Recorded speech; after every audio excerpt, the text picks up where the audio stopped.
the candidates.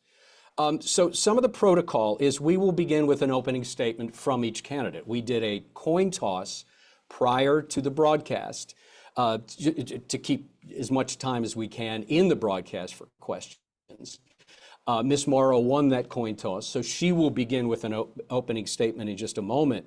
And then we're going to, how this format will work is with each question following the opening statements, I will ask the candidate, and we will alternate between candidates on each statement where we begin, at least, and you'll understand maybe what I'm talking about once we get going. And each candidate will have 60 seconds to answer the question. The second candidate up will have 60 seconds to answer the question. And then the first who was asked the question will have a rebuttal of approximately 30 seconds. We will do that for the balance of this hour. And then we will have closing remarks of roughly 1 minute. So that's how it works. And hopefully this will be flawless. But we're going to bring the candidates on now. If we can, Zach, if you can work your magic, and we will bring both candidates in. As they join us, both Mr. Mo Green and Mrs. Michele Morrow. First of all, let me say to you both, thank you for putting yourselves out there. Thank you for running for public office. It is no small thing. It can be hard. It can be withering, but we appreciate you both being courageous enough to do it and also to bring to bear what you have to offer. So as I said at the beginning of this, Ms. Morrow won the coin toss. So won or lost, I mean, depending on how you look at that. But Ms. Morrow, we're going to start with you. And if you can take a minute and tell us why you are seeking the office of Superintendent of Education in North Carolina. Certainly, and I want to thank you and Best NC for setting this up and all of the people that have been working tirelessly for decades, really, to make education as good as it can be here in North Carolina. I am running for Superintendent of Public Instruction because I believe that education is the key to securing a sound future for the state of North Carolina as well as for our nation. I am a mom of 5. I'm a nurse. I am a teacher, and I have been advocating to protect parental rights, to fight to get back to education rather than political agendas, and to protect women in their sports and in their private places, as well as focusing on academics and career preparedness for every student here in North Carolina. I believe that education is the great opportunity maker. It is what lifts families and communities out of poverty, and it is what is going to create the leaders of tomorrow that we are going to need to maintain that the North Carolina, the state that we all love, remains safe and prosperous and free. And Thank you, Ms. Yes. Thank you, Ms. Morrow. Sorry to step on you there. Mr. Green, same question. Why are you seeking the office of Superintendent of Education? Thank you, and thanks for giving me this opportunity. So I am running because I am deeply concerned about a number of things related to our public schools in North Carolina. Certainly the lack of funding, the lack of disrespect shown to public schools and our public school educators, and the need to improve student achievement. I believe that I certainly have a background, having served as superintendent of Guilford County Schools for 7.5 years. And what comes with that is then a vision for our public schools. And that vision is to utilize a quote, quote from Dr. Martin Luther King Jr., intelligence plus character, that is the goal of true education. And with that vision, we combine it with a focus on excellence. That's the vision I utilized with superintendent of GCS, which resulted in dramatic increases in graduation rates and the number of students taking and passing college level courses, and being recognized as a national district of character. Thank you both. I know this is a little awkward on the timing and we don't have a timer on the screen. So let me apologize now, because from time to time I am going to have to interrupt you, but it is with the greatest respect and with all deference to how you are trying to make sure you get all your comments in. So one more thing, and I'll go back to you, Ms. Morrow, because this would be also an important non-question question. But what is something non-education related that we should know about you? In 1 minute, please. I would say I have lived my life as a nurse, as a former missionary, former foster parent, and then for the last 6 years, I have been working as a concerned citizen, traveling the state hearing the voice and hearing the vision of families and what they desire for their students. And so I am going to be the advocate for the people of North Carolina. And I have already had great success in that, just being on the outside. And I'd like to come on the inside and make those changes so that every student in North Carolina gets the opportunity to succeed as adults. Mr. Green? Thank you. So I would lift up that I'm the proud father of two children, both of whom were educated in our public schools. I'll also share that I am a lawyer by training and was able to serve as the general counsel for Charlotte Mecklenburg schools before moving into school district administration and CMS, and then certainly in Guilford County schools. Okay, thank you both. We are going to start with the formal, more of the formal questions. And this is where, again, you won the coin toss, Ms. Morrow. So you are going to start first with the first question. Mr. Green, you will start first with the second question, and so on and so forth. First question, under leadership experience headline, as business leaders, this group on this call and many around that will watch the rebroadcast of this understands the complexity of leading large organizations, wide footprint, many ideas. Please describe, Ms. Morrow, your executive leadership experience around this. How has that prepared you to lead the Department of Public Instruction?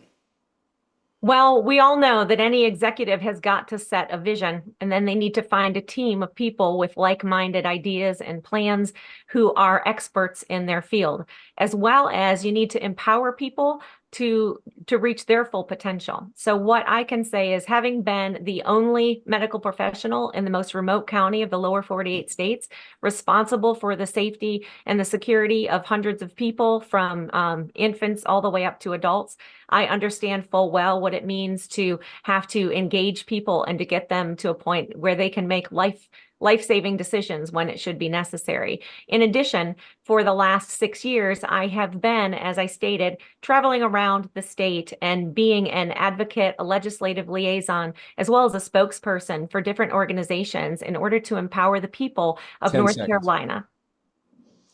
In 10 seconds. Go ahead. I'm sorry. Oh, I'm going to give you all a 10-second warning. Okay. You get a little latitude. Okay, sorry.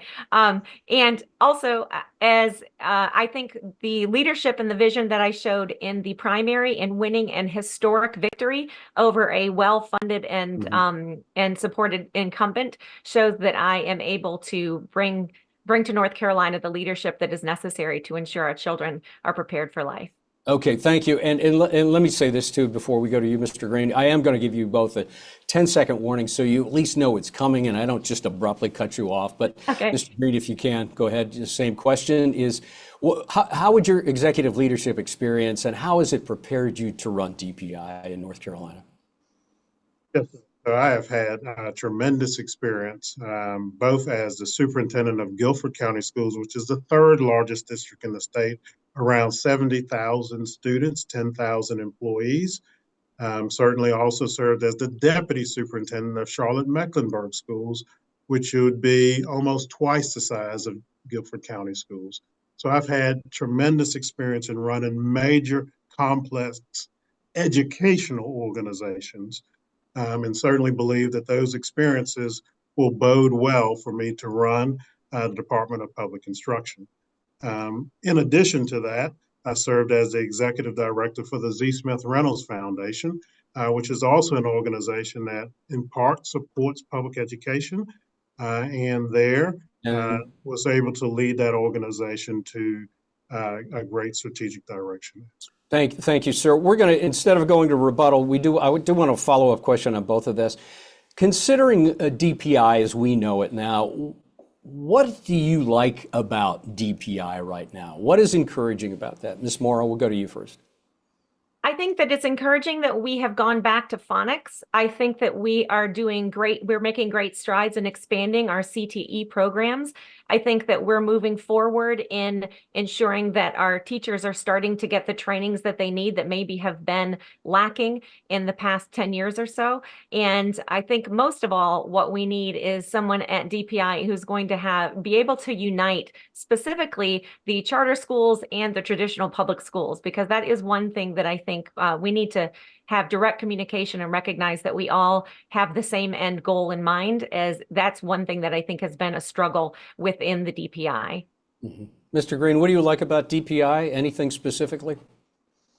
Sure. So I will actually agree with my opponent on things that DPI is doing well. I'll start with the science of reading, the early literacy skills effort. And I will just, as an aside, say that I served as a part of a 6-state cohort on the implementation of the science of reading. I was on a North Carolina cohort working on that effort. I would also lift up the focus on, they call it a portrait of a graduate, where you're focused on skills, if you will, that students should have as they progress through the educational system so that they'll be prepared for life after they graduate. For me, that might show up in a slightly different way. Guilford County Schools, we utilize service learning 10 as seconds. part of our character development. And so that would be maybe a way we might try something slightly different, but those would be two things I would. And Ms. Morrow, and we're going to do this going forward as well, but I asked a follow-up question, so I didn't give you a chance, and also Mr. Green, the same thing. There will be a chance for a 30-second rebuttal after a formalized question, so we're going to give you the chance now for a 30-second rebuttal on anything that you've heard. Well, I think it's important for your listeners to remember that I actually spent 10 years as a teacher, teaching chemistry, biology, civics and government, as well as Spanish. And I think that we need somebody that's outside of the current system, because while it's nice to talk about all of the accolades of being in administration, we can clearly see the decline in the last 20 years. And it's time for us to not be funding the system, but be focused on the student outcome. Okay. Thank you. Thank you both. We go to our next question, next topic, and it's a big one. Teacher recruitment and retention. Teachers are the greatest in-school factor for student outcomes. That shouldn't be a surprise to you or anyone on this call, which is why the business community, through the work of Best NC, has made educator innovation a top priority. Teach NC has now recruited thousands of teacher candidates into educator preparation programs. What would your, and Mr. Green, we're going to go to you first, what would your top 2 strategies be for improving teacher recruitment and retention? So I'd first start with the need for us to advocate for increased compensation for our teachers. We need to increase the base compensation so that we can get to at least the national average, if not beyond that. From there, then, I would certainly focus on addressing working conditions. There are many responsibilities that we are putting on our teachers year after year after year. We've got to certainly, I think, reduce those efforts so that teachers can do what they've been actually trained to do. Ms. Morrow? When we look at the surveys of teachers and their satisfaction surveys and work surveys after they have left or when they're considering leaving, the majority of teachers say it's because there's no respect in the classroom, there's chaos, and they are actually worried for their safety. And that's one of the reasons why, as soon as I won the primary, I put forth a school safety advisory council, to which my opponent stated that that was a false narrative, that the drugs and violence and the chaos in the classroom is clearly not at the top priority of his. But I say this, that unless our administrators make it their #1 role to create a culture of civility and collaboration and respect, and we raise the bar of expectation on our students' conduct as well as their academic performance, and we strengthen that bond between teachers and parents, and we allow the administrators to kind of be the heavy, we are not going to be able to recruit or retain excellent teachers to our school system. Yeah, which goes to a follow-up question before we have a chance for rebuttal, if we have a chance for rebuttal, is Mr. Grant, I want to come back to you about something, and Ms. Morrow, you brought it up, but the follow-up question for us was, through the lens of being a teacher and staying in a school, staying in a public school, how would you approach leadership on discipline and safety in public schools? Mr. Green? So I think, first of all, we need to lean into what I stated earlier, which is we need to make character development equally as important as academic outcomes. And so what comes along with that is certainly the positive side of character development. We certainly need to have appropriate discipline measures as well, to be sure that our students understand how they should comport themselves, in how they should be in relationship with each other, even when they're in disagreement with each other. Certainly there needs to be discipline measures to address students who do inappropriate activities, but always with the mindset of how do you help the student grow and learn from the mistakes that they've made so that they can do better going forward. So, Ms. Morrow, and this is not, you've answered it one way, and I'm not asking for a redundant answer, but back to the same question, and that is through the lens of teacher retention and recruitment, specifically, how does security and how does school discipline play into a successful plan for that? Well, Mr. William, I have to tell you that if our students and our staff do not feel safe, then learning is not going to happen. And what we have right now is a lot of chaos. And when you're talking about recruiting teachers, ask yourself this question. If you were in high school, for instance, and you were seeing fights break out nearly every day, if you were scared to go into the bathroom because of the pot smoke and because of potential bullying, if you were worried about one of your peers getting out of control and no administrator or adult coming in to bring things back into order, would you be able to focus and to reach your fullest potential? And so that's why I believe that we need a code of conduct. We need for the staff, the students, and the parents to know what is expected of our students. It is a privilege to be in a public school system in North Carolina, and our students we need to expect more from them, and I think that they will reach that end. And and one more thing on teacher pay and retention. Let's go to one of the most often talked about issues, and that's teacher pay. Specifically, Mr. Green, how would you boost teacher pay, and does it need to be boosted? Yes, sir. So as I stated earlier, I do believe teacher pay must be boosted. And for me, I would actually start with the base compensation and looking at it throughout a person's tenure, raising those levels of compensation. Yeah, that doesn't mean that I'm opposed to things like incentives, because I'm not.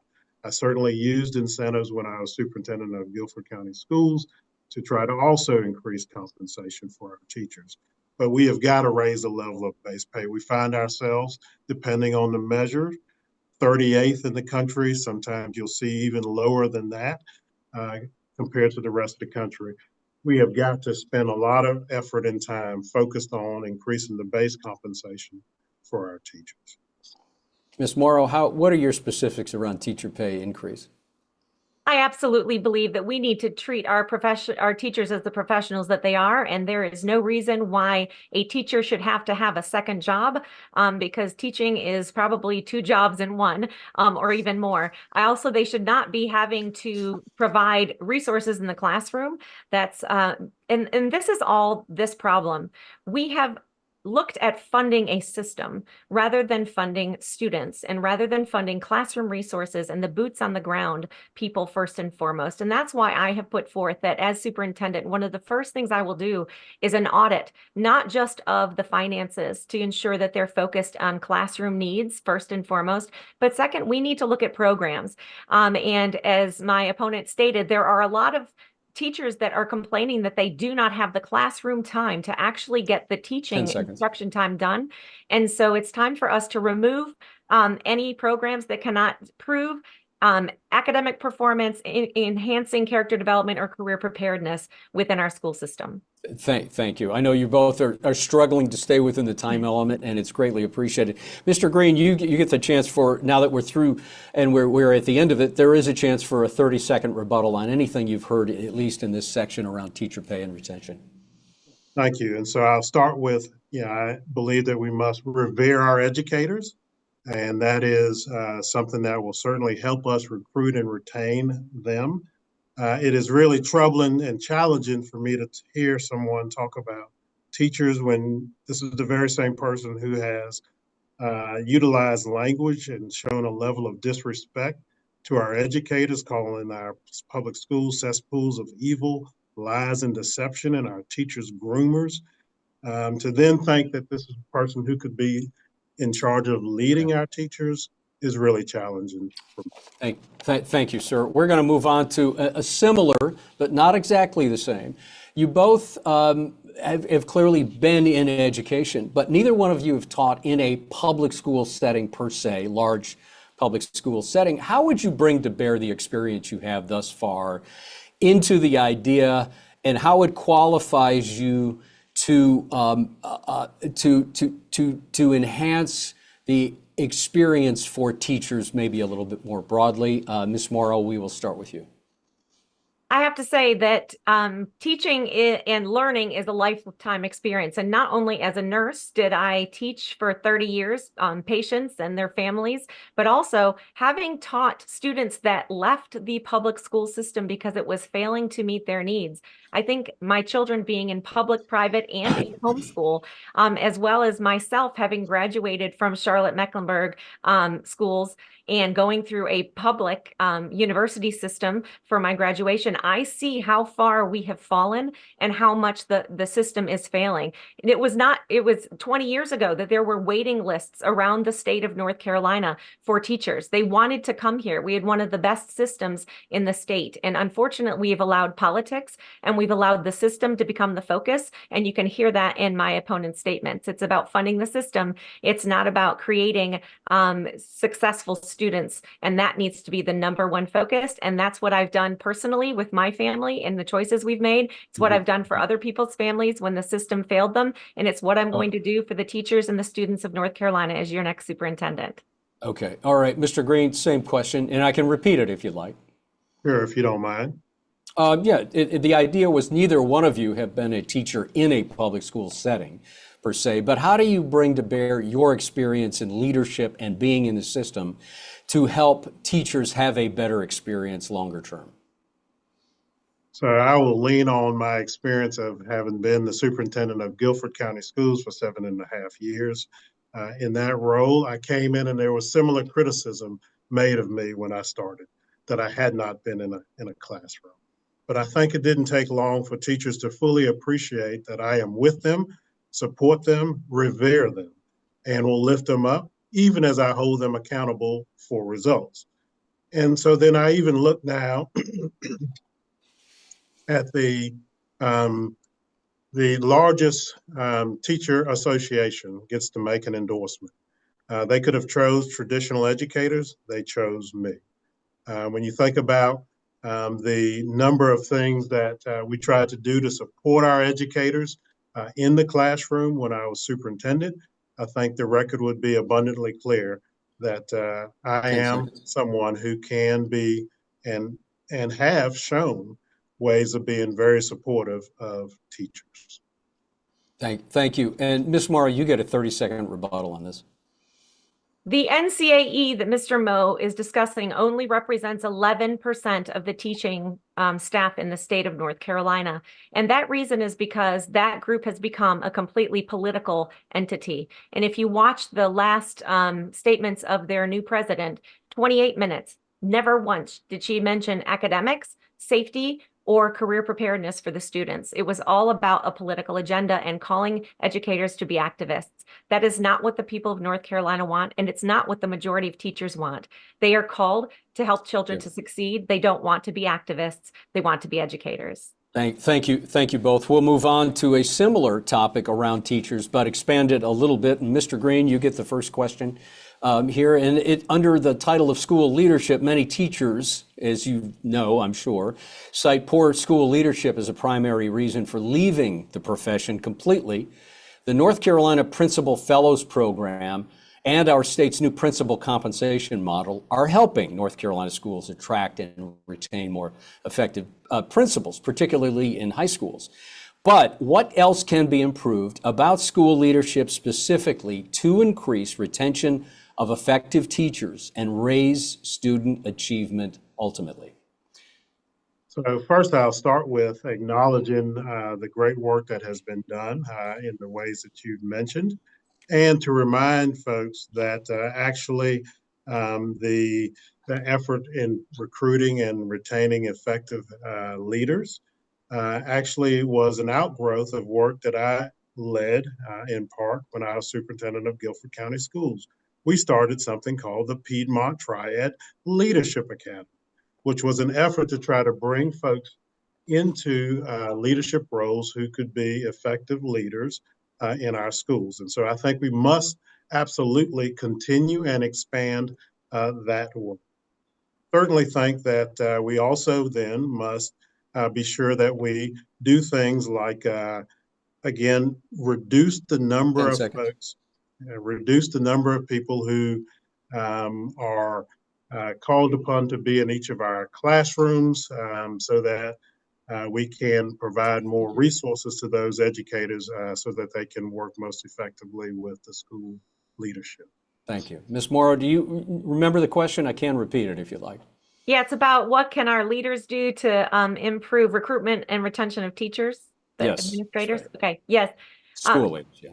Certainly. I would say that our administrators, as I said before, their number one goal needs to be create a great work and learning environment where the teachers and the students cannot wait to get there in the morning. We need to make this be like a team where the administrators are the head coaches, the teachers, the assistant coaches, the students, the athletes, and the parents be the pep club or the booster club rather. And I think we need to increase the teacher cadet program and expand our children's abilities in junior and senior year to work half the day as a teacher's assistant potentially to see if they want to go on and do that in college. We need to increase the teacher advanced teaching roles within all of our schools. That needs to be expanded to the 115 districts. We also need to ensure that every new teacher has a mentor and they feel like they're part of a team. Our teachers don't need to feel like they're in a silo and that their class is only their responsibility.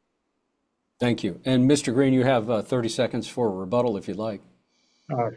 So what I was trying to get to as I was ending my comments is the working conditions is a place where I do think that effective leadership can improve the retention of teachers. So removing responsibilities from many of our teachers so they can focus on the things that they have been trained to do would be an effective way of recruiting and retaining our educators. Thank you. Thank you both. Next up, school choice. Hardly at all talked about. I'm kidding, of course. It's not just been talked about in North Carolina, but across this country quite a bit. In a recent national survey, about 2/3 of Americans support school vouchers, charter schools, tax credit scholarships. Support for education savings account is much higher at 76% as well. North Carolina recently expanded its private school voucher program, and there's more cooking behind it through public policy. Opportunity scholarships is what they're known as, so that all of these families are eligible with awards tier based on income levels. Tens of thousands of families applied for these scholarships, and many more are on the wait list. Ms. Morrow, we start with you first on this one. What is your position on school choice? Absolutely. It should be every parent's choice as to what education system is going to best benefit their child. But we must ask ourselves this question. Why is it that so many tens of thousands of families are desperate to get their children out of the current public school system? The public school system should be the absolute best option for every family. But we can see through the statistics of only 25% of our 8th graders last year being proficient in math, reading, or science. We are doing a poor job of ensuring that every student has the education they need to be able to pursue the careers of their choice. And so right now, it is absolutely necessary that we have healthy competition. In the free market system, competition creates the best product at the best price. And our public school system should be raising the bar so that we can keep everybody in our schools and we can make people want to be there and to stay. Mr. Green, same question. What is your position on school choice? I absolutely support school choice. However, when you're talking about public dollars, those public dollars should go into supporting public schools. That would be traditional public schools and charter schools. And let's be abundantly clear. You're talking about hundreds of millions of dollars, which will turn into billions of dollars through this taxpayer-funded private school voucher program that are being drained away from our public schools. leaving our public schools with not enough resources to do what it is called upon to do. And then I will say this position, unlike maybe others or what people might think about in their personal capacity, this position is the Chief Administrative Officer for public schools. We need to be standing up for our public schools and being sure 10 that the seconds. resources come into our public schools. Ms. Morrow, you have 30-second rebuttal time.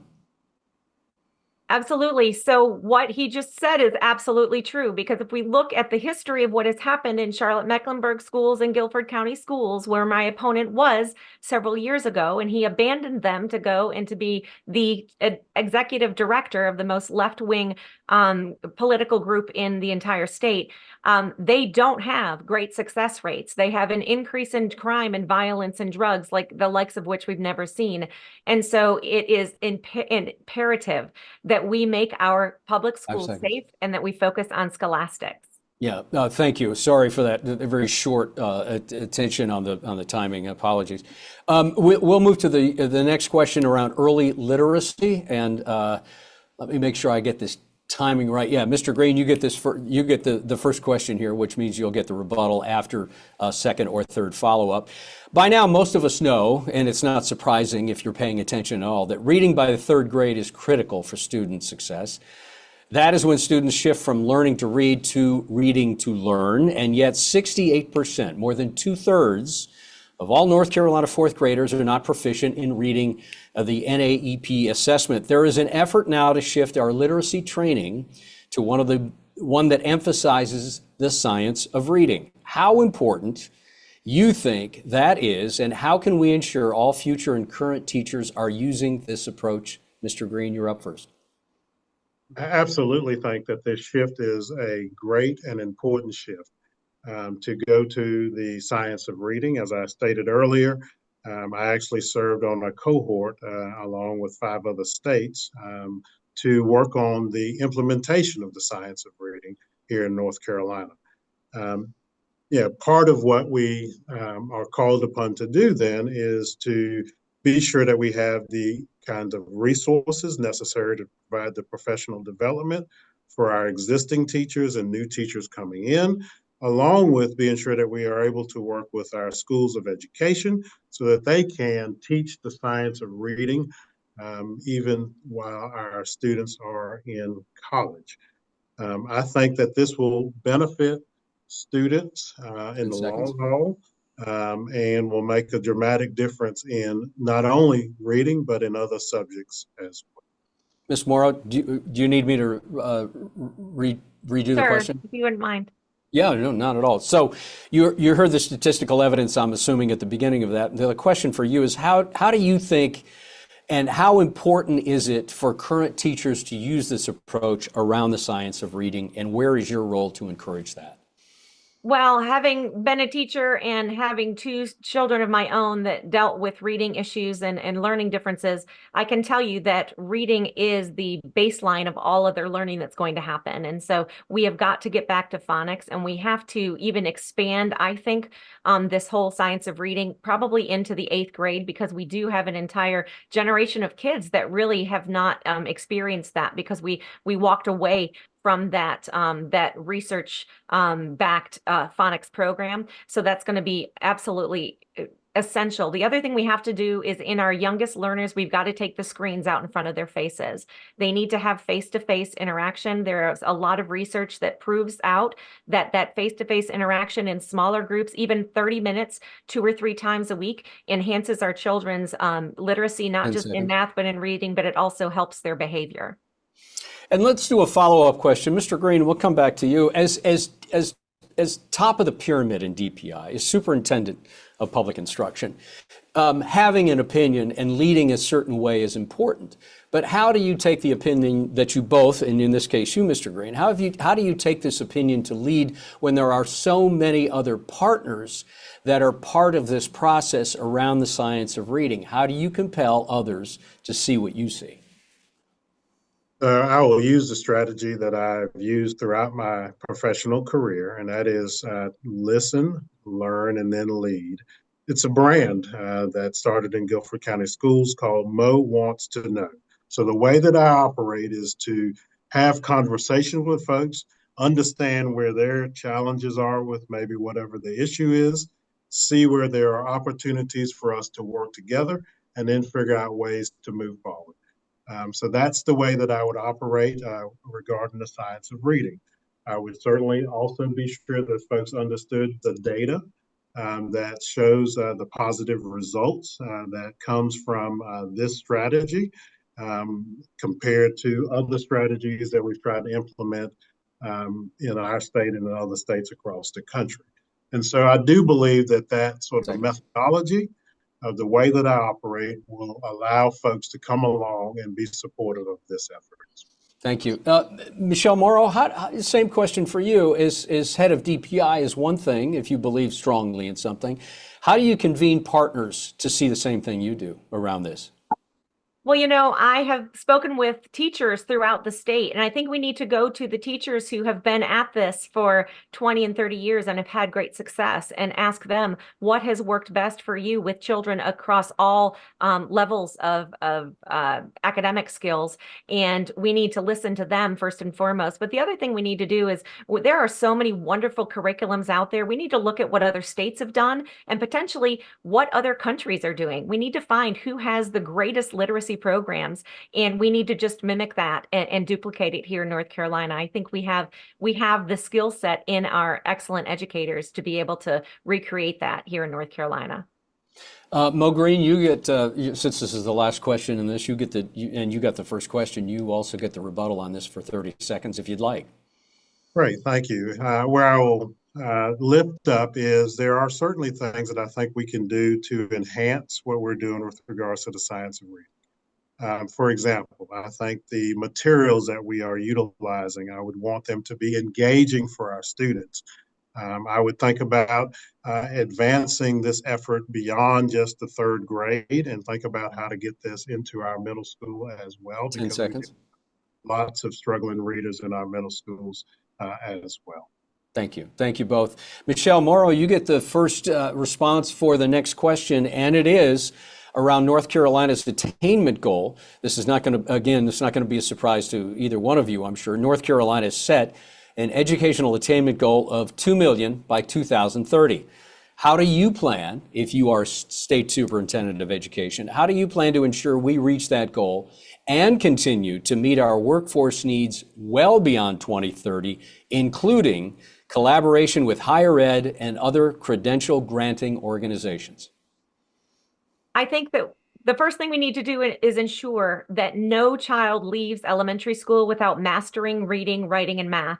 Those have to be the core foundational issues. That's what all other higher learning is built upon. And then in high school, I really want to expand the existing CTE programs. I want to partner with businesses around the state. We have a very diverse state in terms of business acumen and just lifestyle. And I think that the end of education, only 38% of our graduates right now are going on to a 4-year degree. And while they need to be prepared for that, what are we doing for the other 62% to ensure that they can step right out of off of their graduation stage and they can enter into careers that are going to make them not only financially independent, but also going to be rewarding and potentially be able to raise a family in the very town where they were born and raised. I think that should be the goal. We need to partner with businesses and we need to expand that CTE opportunities for all.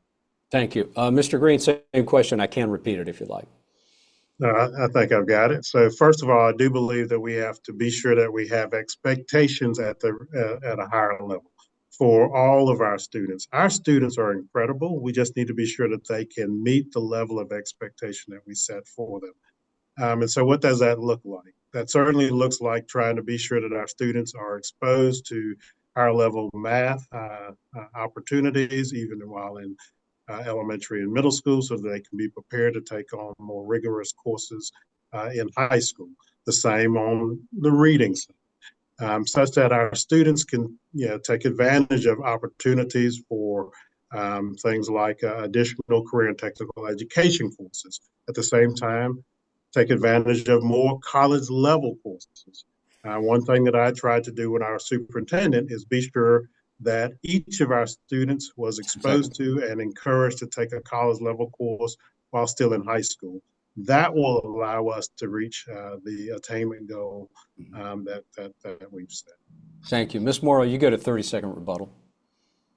I do agree that I believe all children are filled with an incredible potential. And I think our youngest learners want to learn and they want to please. And so it's up to us to ensure that they have the environment to do so, and that we are not just passing them along so that the numbers look good, and so that we can get the funding that we're looking for. It's time for us to make sure that our children are equipped to be not only critical thinkers and problem solvers, but also be able to handle conflict resolution, because we must remember that we are not raising children, we're raising future adults. Thank you. You all are doing without me having to tell you, you've got internal clocks that are ticking along. So thank you for that respectability. You're both extremely good at that for sure. Next is parent engagement. And Mr. Green, you get this one. Research has shown, well, you get the first one here. Research has shown that parental engagement is critical to academic success of students. That shouldn't be a surprise. That, of course, is commonsensical. How does the public education system ensure the rights of parents are honored, regardless of political, social, or cultural views? So I think it starts with understanding that the role of the parent is critically important to the educational opportunities for their children. It also means being sure that our parents are engaged in the process of educating their children. One of the things that we did when I was superintendent of Guilford County Schools, for example, is create something called Guilford Parent Academy, which was this opportunity to be sure that our parents were knowledgeable of what we were trying to do in our school system, to learn about the issues that may be impacting their children, and how they could then become even better educators themselves. That I see as then the role of our public school system across the state, is to fully engage our parents in this work and do things like, for example, expand what we did in GCS to the entire state. Ms. Morrow, same question again, and let me just repeat it because it is a complex question. How does the political system, or how's the public education system ensure the rights of parents are honored, regardless of political, social, or cultural views? Well, I think the fact that we had to fight for a parental bill of rights so that our parents know what's happening in the schools is something that we should all be concerned about. We should also be concerned about the fact that Mr. Green has said that the parental bill of rights is, quote, doing more harm than good. So I'm not sure what he means by that, but I do believe that we must enhance that teacher and parent connection. We need to build back that trust, because that has been broken. And when I'm talking to teachers around the state, they're saying that when they are forced to go to teachers, or go to the parents rather, because there's been an issue with their child, instead of the administrators taking on that role, which I think that should be their role, that is causing a friction, and they're often having worse encounters with the parents than they are with the students. So we have to change that, and we need to make every school be an area of opportunity and a place in the community where people feel safe, they feel listened to, and we are uniting people. Mo Green, you have time for a 30-second rebuttal. Yes, so the Parents' Bill of Rights is, even in the title of it, it suggests sort of a false narrative. Our schools already understand and work very well with our teachers, or with our parents, I should say. And so this idea that you've got to create some legislation to do that is really a false narrative. Are there individual situations that could be improved? Absolutely. That is true in every organization. But as a whole, our parents work well with our educators, because our educators work well with our parents. Next question is school performance grades, and it's going to be close to one of our last questions. So, Ms. Morrow, you get the pitch here, if you will, on school performance grades. What is your position on school performance grades?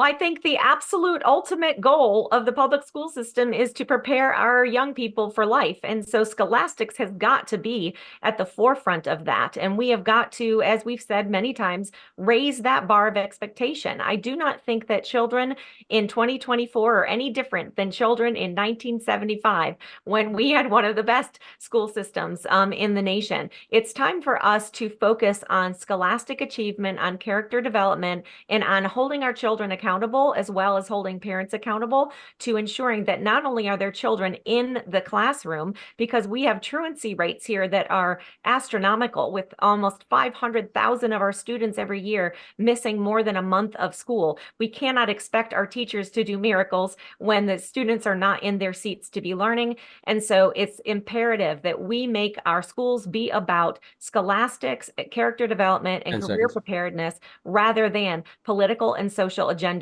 and activism. Mr. Green, school performance grades, what are your positions? So the current structure is one that I'm not supportive of. I absolutely believe that schools should be held accountable for results and academic results. However, the current system, I think, does not do service to that. For example, we have what's called an 80-20 split, with 80% being performance, 20% being growth, such that a school that is actually making expected growth with its students could still find itself with a very low rate. I don't think that that is very instructive to the educators, nor the parents, nor the broader community. And so I do believe that we need to make adjustments to the school accountability system. Thank you, sir. Ms. Morrow, you have 30 seconds for a rebuttal. While I absolutely believe that growth needs to be looked at and it needs to be praised and it needs to be celebrated, we are not doing any child a favor if they are in 5th grade and they're reading at a 2nd grade level, and they move up to the 3rd grade level and we move them on to 6th grade. And so at some point we have got to understand that not holding our children accountable and helping them to reach that goal is not helping us. Just slapping an A. And I would say this, Mr. Green touts his graduation rates increasing, but unfortunately his end of grade and competency rates did not go up at the same levels. I'm going to now break format just a little bit as we close in on the end of this, and I'm going to ask you each your own question, not for rebuttal, not for response. And no one has prodded me or editorialized. I'm going to ask the question of you first, Mr. Green, and then you, Ms. Morrow, second.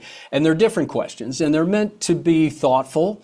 So, Mr. Green, let me start with you. One of the points on your platform is you want, and you have 60 seconds, by the way, no rebuttals, no responses other than the direct answer to the question. Mr. Green, one of your platform items is you want to work on the character, and I'm not saying it right, but you'll get what I'm asking. You work on the character and support character of development of students. How do you do that?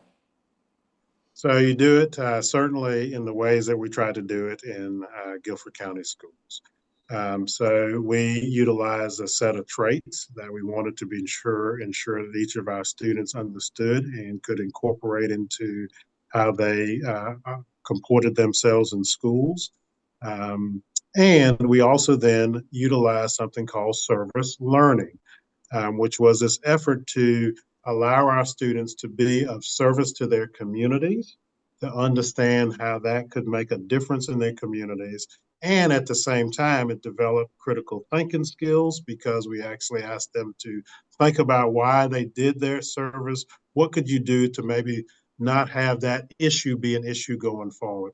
All of which I believe elevated the character of our students in Guilford County Schools, such that it was recognized as a national district of character. Thank you. Thank you. Ms. Morrow, you get the last regular question here. How do you shift, and this could be a question for anyone running for public office, but it's always intriguing, how you shift from running a contest to winning the seat and then becoming the leader for all? And how do you become a convener and a leader in a highly charged policy around education in a state like North Carolina? How would you do that? Honestly, I believe that education is the most uniting issue of our time. And that's because it doesn't matter your race, your religion, or your political bent. Everyone is concerned that our students are not getting the education that they need in order to be able to compete in the global marketplace. And so what we need is clear communication. The thing that made our nation the strongest nation on earth, gave us the greatest government document in the history of the world, the Constitution, was hard fought through logical debate and civil discourse, and even sometimes duels. I hope we don't have to get to duels, but I think we can all agree between the General Assembly and the State Board of Education and the DPI, we can understand that we all have the same end goal in mind, and we need to find the things that we agree upon and build upon those things so that we are instilling in our children the necessary tools that they will need to be successful as adults and to be the leaders of the future that we all need.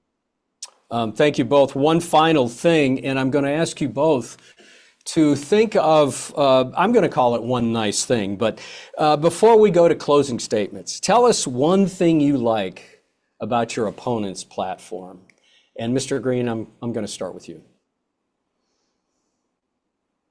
You know, I'll have to give that some thought. I will confess that it's been very challenging for me to listen to my opponent, given all that she has said and disparaging people and educators and students with special needs and public schools in general, and her stated desire to execute people she disagrees with, including the public execution of Barack Obama, setting aside the U.S. Constitution and wanting a military coup.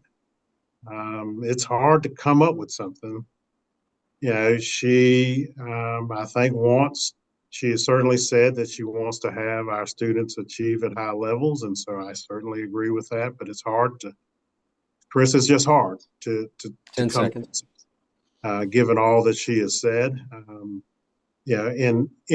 put her own self on video and text messages or in tweets saying these things. Thank you. Michele Morrow, same question. What one nice thing, what do you like about your opponent's platform? One thing. Well, I like that he took from my platform about the need for safety in our schools, and he also has started talking about character development when the only thing that he spoke about before then was celebrating our current system that is failing every student in North Carolina and our teachers, as well as he wants to just fully fund it. And so I would say this. I'd say that politics is a dirty business, and it's unfortunate that the last 7 months, my opponent has taken the time, and I don't know who he's paid to go through hundreds of hours of personal things that I've stated to take them out of context. But I'll let you know that we cannot have more of the same. We need change, and we need it now because our students are suffering. Thank you both. We're going to go to closing statements now, and it's reverse how we started. Ms. Morrow, you started with the first question. Mr. Mr. Green, you're going to start with the first response to the closing statements, and the closing statements are simple. Please tell us why you are the best candidate for the office of North Carolina State Superintendent of Education. Mr. Green, you first. Yes, thank you. And so I would say that certainly I have the experience, belief, and character to be the next superintendent of public instruction. So with regards to experience, having served in leadership roles, leading complex educational organizations, bodes well for me as opposed to my opponent who homeschools her children. Nothing against it, but this particular job is to oversee 1,000 or so employees, administer a budget of $11 billion annually. You might want to have someone with experience. Belief in our public schools, I believe in them. Put our children in them, as opposed to my opponent who's called them cesspools of evil, lies, and deception, and our teachers, groomers, etc. 10 seconds. Character, you heard already. What we did in character, this is not new. What we did in character and making character equally as important as academic outcomes, as opposed to my opponent who's called for the execution of many, Thank you, including President Barack Obama, Governor Cooper, and thank you, President Biden. Thank you. So, Ms. Morrow, you have a minute. Again, I will repeat the question or repeat the statement. Why are you the best candidate for the office of North Carolina Superintendent of Education? Well, we all know that systems are designed to protect themselves, and that's exactly why they have chosen Mr. Green to be their candidate, because they want to protect a system that continues to fail our students, fail our teachers, and fail us as a nation, because we are not giving our children the academic success or the career preparedness that they need. And while we talk about character, I do not believe in any way, shape, or form that a person's character, their value, their abilities, or their future is based on the color of their skin, whereas my opponent has stated that race is a factor in every educational decision that he makes. And I have to say, that is probably one of the reasons why we find ourselves in this place right now. Because when you are going to push an agenda, when you are going to do what you are told by the people that put you into leadership, by the 10 way, seconds. then we know that you are not there for the students and you're not there to be the voice of the people. I will be the voice of the people of North Carolina. I will advocate for the families, and I will bring back North Carolina values and excellence in education to our schools here in the state. Michele Morrow, Mo Green, thanks to you both for putting yourself under a lot of scrutiny and for being willing to do some of the things that will never see the light of day and put yourself out there to be elected to state office. And thank you for being willing to lead us. I'd like to also thank Best NC and all of the members who have submitted very insightful questions, half of which that are high quality we couldn't even get to. And thanks to Brenda Berg, Leah Sutton, and certainly Zach Hodges for making this work. Thank you for watching this. And this will be available as a recording in the next few days that you will be able to rewatch if you'd like. But again, thank you both for joining us. Thank you all for watching us. And until next time, I'm Chris William, and thank you for the support. Goodbye. You.